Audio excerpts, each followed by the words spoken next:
Class, this video will serve as your instructions on how to complete our assignment in ECS 116 related to the parent interviews. So I'm going to go over how to access the assignment, what the guidelines of the assignment are, and then also what the grading rubric requirements are. So if you have any questions outside of the instructional video, I ask that you review the guidelines document and the grading rubric document, and then as always, you're welcome to email me at tropke@hancockcollege.edu. So the first thing we're going to do is we're here in the class. We're going to go ahead and go to the end of Module 4, Understanding Differences in Relation to Values, and you can see that there is a Parent Interviews link. So you're going to go ahead and double click on Parent Interviews. And then I did want to point out another thing. So you also can access the Parent Interview assignment from the main menu. So you can click on Assignments here and then scroll to Parent Interviews.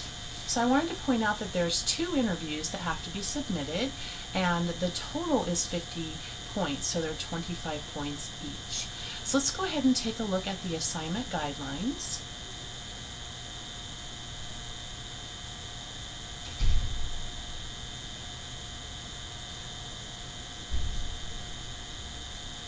So in the assignment guidelines, you can see that the purpose of this assignment is for you to interview 2 families that you don't know.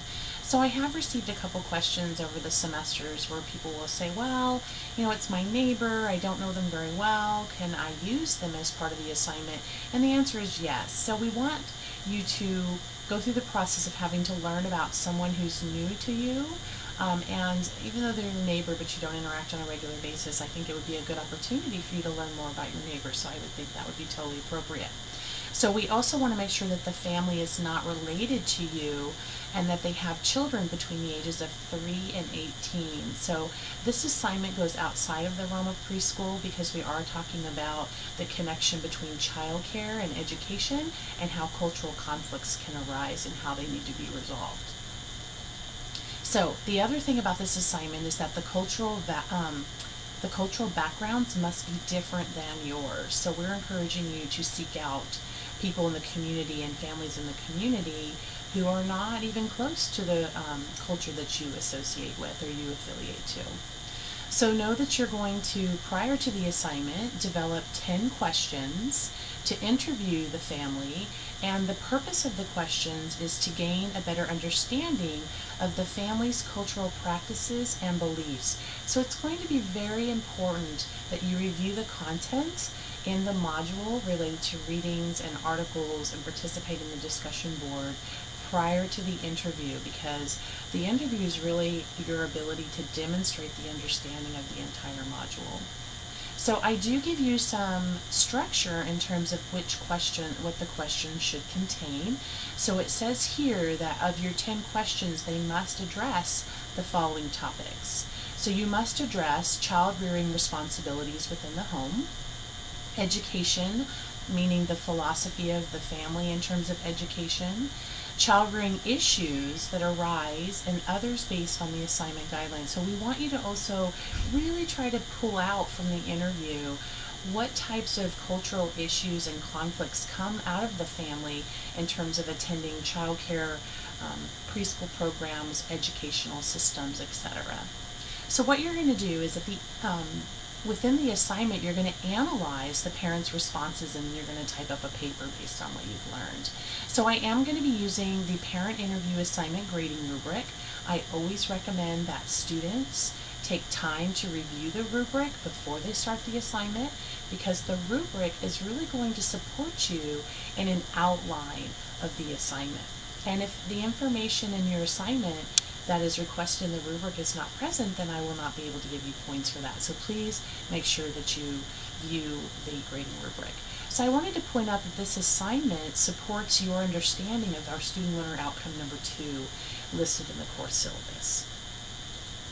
So the procedure for the assignment. So the procedure for the assignment is, 1, you're going to prepare those interview questions based on reading the textbook chapters and articles. And I know it says Blackboard here. We're going to replace that with Canvas. And then I actually have those, let me see if I can move back here. I have those articles here for you also under the assignment folder in Canvas. You can see one article is Empowering Culturally Diverse Children and Families. The second article is Connecting with Communities for Successful Schools, and then Immigrant Families and Childcare Preferences. So you're going to want to make sure that you're reading those prior. So also that you are going to identify 2 families to interview, and don't forget the stipulations on which families to choose, that you're going to develop those 10 questions, and that will need to be typed up and submitted as part of your final assignment, and that the questions will include up here the different topics that I've required. I ask that you contact families in advance to arrange the interview day, time, and location. So if you are unable to make that date and time, it's very important that you contact the family to reschedule. So we don't want to be a no-show. Families are taking time out of their day to support you in your assignment, so we want to be respectful in terms of communicating to them if there needs to be a time change. Also realize that many times families will schedule an appointment, but things come up in their life and they might have to reschedule. So don't wait too long to make those contacts and identify the family. So you're going to meet with the families and collect a signed parent permission form located below, and that also will be needed to be submitted as part of your assignment. So I'm going to also ask that you interview the family, and while you're interviewing them, take notes. And then following the interview, I'd like you to reflect on both the process of interviewing and the parents' responses so you can submit a typed paper. So know that the typed paper has to be an APA format with in-text citation, and a reference page must be added. So now we're going to move into the paper portion, which is the next part of the guidelines here. So the first thing you're going to do as part of the paper is, I would say paragraph number 1 is providing a detailed summary of background information about the family. So that's kind of your introduction. Number 2 is to summarize the parents' responses from your interview based on the 10 questions. You're going to give me kind of a play-by-play of what happened in terms of the parents answering your questions. The next paragraph or series of paragraphs is about discussing a minimum of 2 child care school issues that were identified by the parent. So I'm asking here for you to include direct quotations from the interview that the parent stated. And then number 4 talks about what is the impact that those issues have had on the family and the child care setting. So number 5 is, from the parent's perspective, would the school understand how to be appropriately inclusive? So did the parents feel that the school or the child care setting supported them in incorporating their family culture into the classroom, or did they feel that they did not? And you can't just say yes or no. I'm going to need to have some examples. And the last one is our synthesizing question. It says, based on your readings and course content, what strategies would you implement if you were that child care provider or teacher to help support the child or the family's cultural perspectives in the classroom?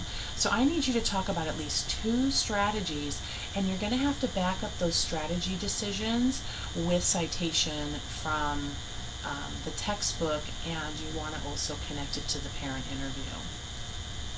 So here's the interview question and topics where I broke it down for you to be more specific. So you're going to ask a question about the family structure, and you can see I've given you some examples here. You also need to have a question about how decision making happens in the home, and I've given you some breakouts here for additional questions. We also want you to ask a question related to the celebrations of the family, and it isn't just holidays. Note that I have lots of other different categories of celebrations. Also, what are their socialization goals? So, for example, what types of qualities are they trying to instill in their children on how to interact in society? So what does the family believe is a good thing versus a bad thing? And I give you some more information here. And then also we want you to ask about child rearing practices. Even things like language spoken in the home. How do they do meals? Who's responsible for the cooking? What types of foods are eaten? How are things prepared? So know that child rearing practices also can be in terms of, sporting activities, etc. So down here we have two parent permissions and confidentiality statements. So you're going to have parent number 1 sign this one and parent number 2 sign this one. So please know that I will not be able to grade your assignment if I have not received the consents. So that's the parent or legal guardian's name, give permission to you, that would be your name, and then know that I will go ahead and get that changed so that it reflects the current year for you before you go out and do this. So you're going to give permission, or the parent is giving you permission to record quotes and submit a summary of their answers. And know that you may also need to be able to provide them a copy of your graded assignment because it does include information that they've shared with you, so be prepared for that. So now I've jumped into the grading rubric. So the first thing I wanted to do is go over the criterion that I'll be looking at. So we have the first row, which talks about assignment guidelines. We have the second row, which will address your interview questions. The third row will talk about potential cultural conflicts. And then we also have a fourth row on cultural context.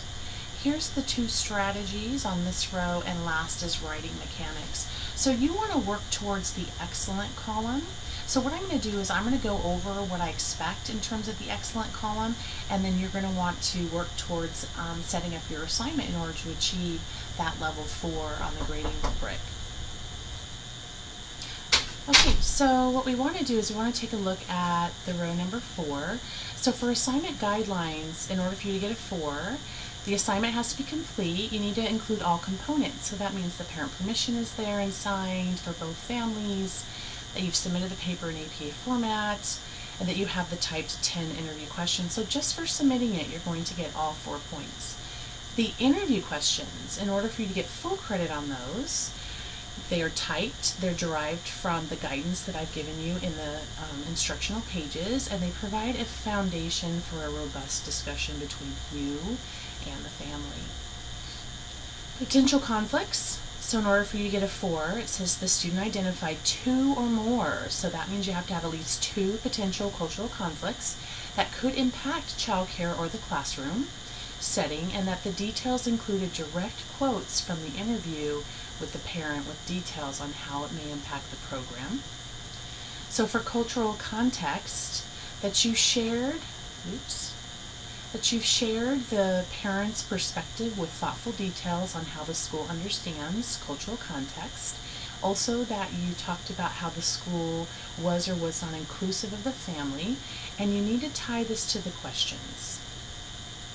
The strategies. So this is where you're going to be citing from the book. It says citation was used. It doesn't have to be correct, but I want you to cite that you provided a minimum of 2 detailed strategies for both issues that align with the textbook and other course materials.